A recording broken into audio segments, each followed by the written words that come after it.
Let's see how we can add rules to Cursor so that your agent follows your coding structure, follows the best practices, or follows your coding style. So the first thing is you need to open the rules tab. A quick shortcut is Control Shift P, and this command palette will open. You can just type rules here, and another way is to just go to File, go over Preferences, and go to Cursor Settings. Okay, and here you can click on Rules, Skills, and Subagents. So I just like to use the command palette, press Control Shift P, type rules because it is a lot faster than manually browsing to so many places, and just click on rules, skills, and subagents. Here you will see rules, and you'll see your project here and your user here, and both the rules combined can be seen here in all. Okay, now I create project specific rules. I have not created any user specific rules for now because I've worked with different programming languages, so it's good to have different rules for different projects.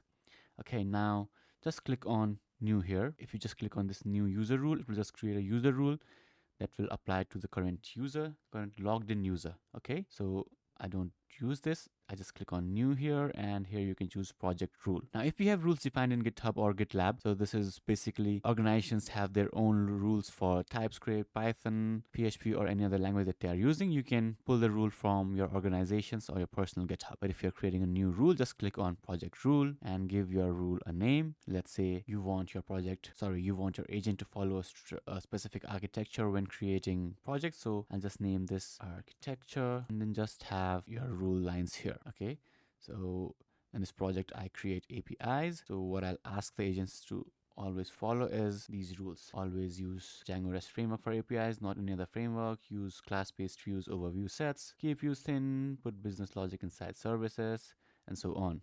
Okay, and you can just click on done here. So I have a rule for architecture. I can just create a new rule. Let's say I want a new rule for security. Okay, now based on my project, I want all the users to be authenticated before they can request any APIs. There will be no public APIs, so I'll just add these rules like use is authenticated by default, add proper permission classes, never expose sensitive fields, use environment variables for secrets. Now this is a very important rule. Actually, if you guys are not aware, a vibe coder lost a lot of money because his environment variable secrets were exposed. So there are secrets in environment variables like AWS tokens, OpenAI tokens.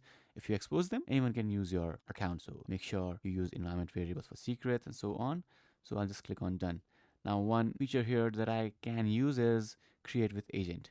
So if you click on create with agent, you can just say /create rule, help me create this rule for Cursor, and then just say I want to create DB rule for, let's say, avoiding n+1 queries.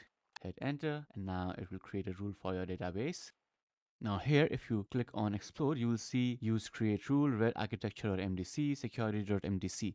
So these two are the rules that we had already created, and these two rules were applied while creating new rules.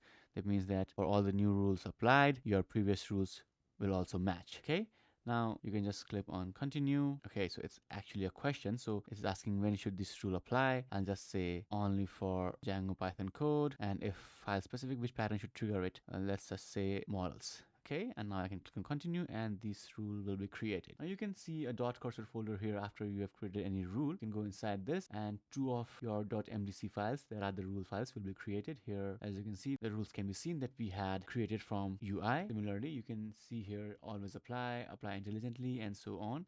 If you want, you can also apply it to specific files, which I don't do. And yeah, let's just review the new rule here, and this has created a very big rule. I'll just click on close for now and just click on keep here, and the rule is created. Okay, so this is how you can create rules manually, and this is how you can use agent itself to create a rule. And now we have 3 rules, and which will be applied according to what we have defined in the rule. This one is always applied, this one is applied, where is it, to specific files and folders. Yeah, if you have any questions, let me know in the comments below.